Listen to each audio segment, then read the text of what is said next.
ঠিক আছে। বিসমিল্লাহির রহমানির রহিম। আমি মোহাম্মদ রহমাতুন করিম ভুইয়া মামুন, পিতা মোহাম্মদ হেফাজত আলী ভুইয়া, সাং চরসোলাইকে গুলশান মোড়, তানাও জেলা কিশোরগঞ্জ। দুঃখের বিষয়, কষ্টের সহিত বলতে হয়, আজ আমি বিগত 3 বছর যাবৎ কিশোরগঞ্জ সদর উপজেলা 8 নং ওয়ার্ডের প্রকাশনজ্ঞ বটতলা এলাকার কিছু কিছু প্রভাবশালী ভূমিদস্যু, সন্ত্রাস, চাঁদাবাজ, মাদক সেবনকারী ও অপরাধ জগতের হোতা মোহাম্মদ রফিকুল ইসলাম বিল্লাল, রফিকুল ইসলাম হেলাল, সাইফুল ইসলাম দুলাল, আজহারুল, সর্বপিতামিত শাহেদ আলী মেম্বার এবং তাদেরই আপন চাচাতো ভাই মোহাম্মদ গোলাপ মিয়া, পিতামিত শরাফত আলী। উল্লিখিত সকল ভূমিদস্যুরা এক দলভুক্ত সন্ত্রাসী, চাঁদাবাজ, মাদক সেবনকারী এবং এমন কোনো অপরাধ নাই যে তারা করে না। নৌকা বটতলার ভিতরে ওদের বিরুদ্ধে অনেক অনেক অভিযোগ আছে। আমি আজকে সরাসরি এই ভিডিও লাইভে এসেছি দু একটি কথা নিয়ে, দুঃখের বিষয় নিয়ে। আমি বিগত 3 বছর আগে সাবেক কমিশনার শফিকুল ইসলাম বিল্লালের ঘরের সামনে 60% জায়গা মোসাম্মদ অনুফা খাতুনের নিকট হইতে 21 লক্ষ টাকা মূল্য ধরিয়া 11 লক্ষ টাকা রেজিস্ট্রিকৃত বায়না করি।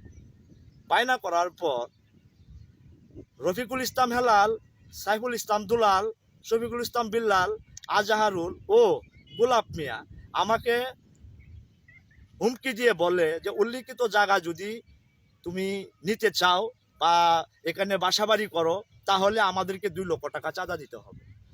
আমি একজন অসহায় গরিব ও দরিদ্র ব্যক্তি, আমি ওদেরকে চাঁদা দেব না বলিলে উল্লিখিত সকল দ্বিতীয় পক্ষগণ, উশৃঙ্খল ব্যক্তিগণ আমাকে মারপিট করার জন্য দা, লাঠি, অলঙ্কার, শাবল, দেশি অস্ত্রশস্ত্র নিয়ে আমার দিকে দৌড়াইয়া কুদাইয়া আসিতে দেখিয়া আমি যান রক্ষার জন্য তাদের কবল হইতে দৌড় দিয়ে আমি মোসাম্মদ অনুফা খাতুনের বাসায় গিয়ে উঠি। মোসাম্মদ অনুফা খাতুন আমাকে আশ্রয় দেয়, না হয়তো এই উল্লিখিত দ্বিতীয় পক্ষগণ আমাকে পূর্ণ জখম করিয়া ফেলিত।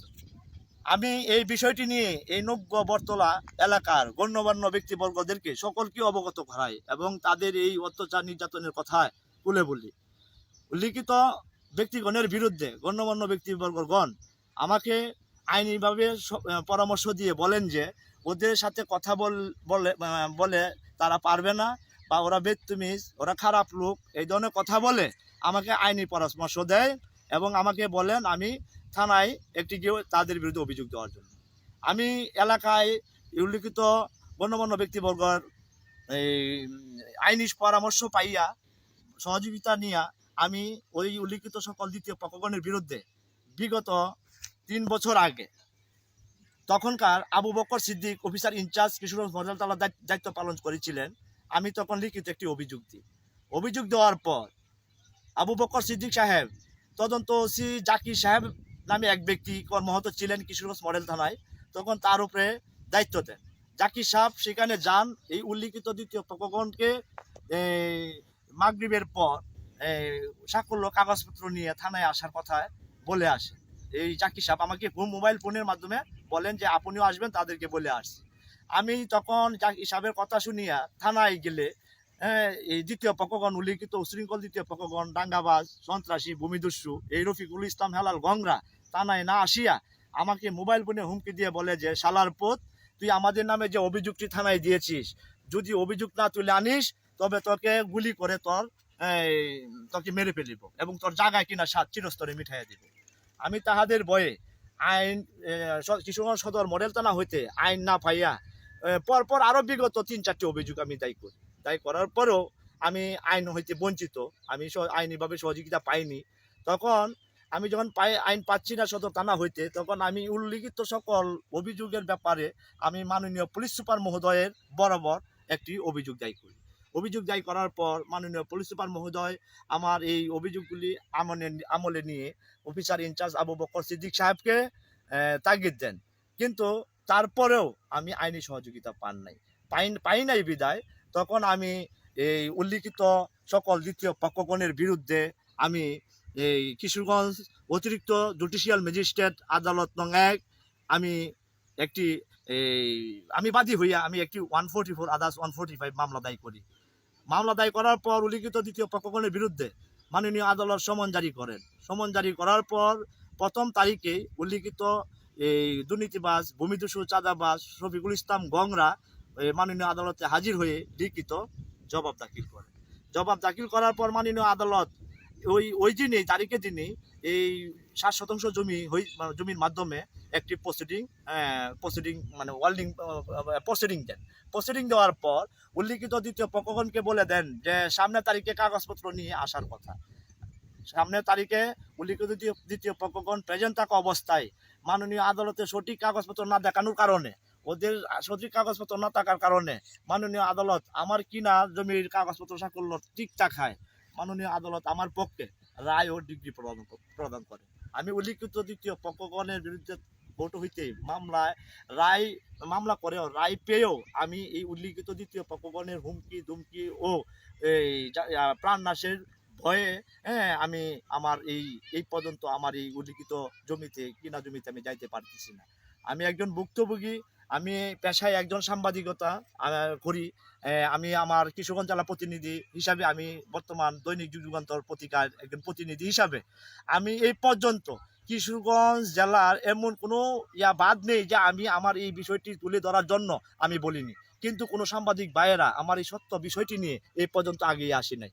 তারপর আমি এই কোর্ট হইতে রায় পায়া যেহেতু আমি এখানে যাইতে পারি না তাদের ভয়ে, তখন আমি এই রায়ের ফটোকপি দিয়ে আমি নতুন করে আমি অনেক অভিযোগ থানায় দিয়েছি। তারপরেও আমাকে থানা হইতে কোনো আইনের সহযোগিতা দেন নাই বা আমি পাই নাই। কিন্তু উল্লিখিত দ্বিতীয় পক্ষগণরা আরও উত্তেজিত হইয়া আমাকে মারার জন্য পাড়াইটে গুন্ডা সন্ত্রাস এবং বিভিন্ন ধরনের লোক লাগিয়েছে আমাকে খুন করার জন্য। আমার কোনো শত্রু নেই, আমার শত্রু শুধু শফিকুল ইসলাম বিল্লাল গংরা। আমার যদি কোনো কিছু হয় একমাত্র শফিকুল ইসলাম বিল্লালরাই করিবে।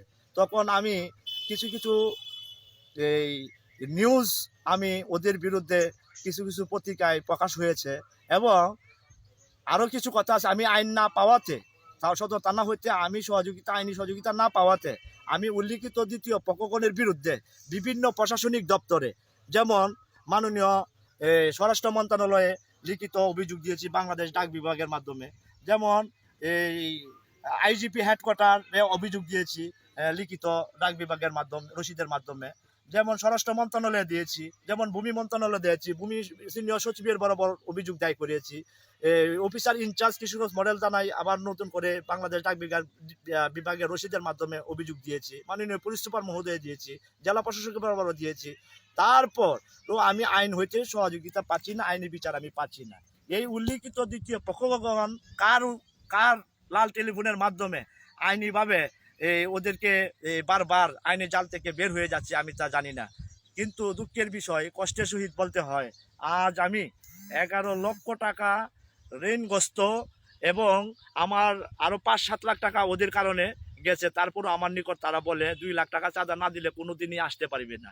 আরও হুমকি দিয়ে বলে শালার পুত, তোকে যেখানেই পাবো সেখানে তোকে খুন করিয়া তোর লাশ গুম করিয়া ফেলিব এবং তোর জায়গা কিনা সাত চিরস্তরে মিঠাইয়া দিব।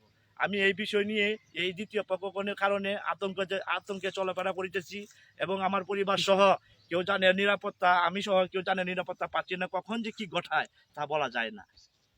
আমি এই বলে আমার এই ভিডিও লাইভে আমি করতেছি এবং আমি যাতে আইনিভাবে সহযোগিতা পাই এবং আমি যাতে এই বিভিন্ন প্রশাসনিক দপ্তরে আমি অভিযোগ দেওয়ার পরও আইনি সহযোগিতা পাই নাই। এখন আমি সর্বোচ্চ আইনের সহযোগিতা একমাত্র যদি বাংলাদেশ র্যাবের মহাপরিচালক মহোদয় আমার এই বিষয়টি যদি একটু আমলে নিতেন, আমি সঠিক বিচার পাবো।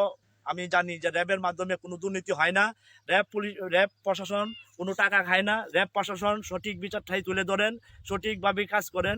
আমার আত্মবিশ্বাস আছে এবং অনেকজনই আমাকে বলেছে যে র্যাবের মাধ্যমে তুমি অভিযোগ দিয়ে তুমি আইনের আশ্রয় চাও। আমি এখন বর্তমানে র্যাবের বরাবর আমি জোরভাবে আমি মানে এই বিচার প্রাপ্তি হচ্ছি। আমার বিষয়টি যদি মাননীয় র্যাবের পরিচালক মহোদয় যদি আমলে নিতেন, আমি যা মানে এই আইনের সহযোগিতা আমি পেতাম। কিন্তু আমার একটি কষ্ট, আমি এই পর্যন্ত কিশোরগঞ্জ জেলার এই সদর থানার লোক হয়েও তারপরেও আমি এই পর্যন্ত আইনিভাবে কোনো সহযোগিতা পাইনি। আমিও একজন আওয়ামী লীগের কর্মী, কষ্ট হয়। আজ এই দুর্নীতিবাজ, এই চাঁদাবাজ, ভূমিদস্যু, সন্ত্রাস, মাদক সেবনকারী বিল্লাল, হেলাল, দুলাল এবং গোলাপ, আজহারুল, এরা এই এত এত দুর্নীতি করেও কিভাবে এরা কিশোরগঞ্জ জেলা আওয়ামী লীগের স্থান পায়, আর তৃণমূল পর্যায়ের নেতাকর্মীরা পায় না? ওদের অন্যায় অত্যাচারের কারণে অনেক মানুষ হ্যাঁ, এই নির্যাতনের শিকার, এবং এদের বিরুদ্ধে অনেক অনেক প্রমাণ সহ আছে। এত এত প্রমাণ থাকার পরেও কেন মাননীয় এই, পুলিশ প্রশাসন কেন ওদের বিরুদ্ধে আইনি ব্যবস্থা নিচ্ছেন না, সেটা আমি বলতে পারবো না। আমি সকলকেই আমি সকলের কাছে আমি আইনিভাবে বিচার চাচ্ছি, আইনিভাবে বিচার চাই। সকলেই যাতে আমার এই বিষয়টি একটু আমলে নেন। আমার সাকল্য ডকুমেন্টস আছে, কোর্ট হইতে রায় আছে, আমার সাকল্য কাগজপত্র সঠিক আছে। তারপরেও এই ভূমুজিসুদির কারণে আমি আমার জমিতে কিনা জমিতে যাইতে পারতেছি না, এবং আমার জানে নিরাপত্তা পাচ্ছি না। আমি আইনিভাবে সহযোগিতা চাই। সকলের সকলের শুভকামনা রেখে আমি আমার যাতে সঠিকভাবে আইনি বিচার আমি পাই, সেই বিদায় মাননীয় প্রধানমন্ত্রীর হস্তক্ষেপ কামনা করি, এবং মাননীয় পুলিশ উপর মহলের প্রশাসনের হস্তক্ষেপ কামনা করি, এবং র্যাবের হস্তক্ষেপ কামনা করি, যাতে আমি একটি সঠিক বিচার পাই। সেই বিষয়ে আমার বিষয়টি আপনারা আমলে নেবেন, আমি সেই আশাবাদ থেকে সকলকে ধন্যবাদ। আসসালামু আলাইকুম।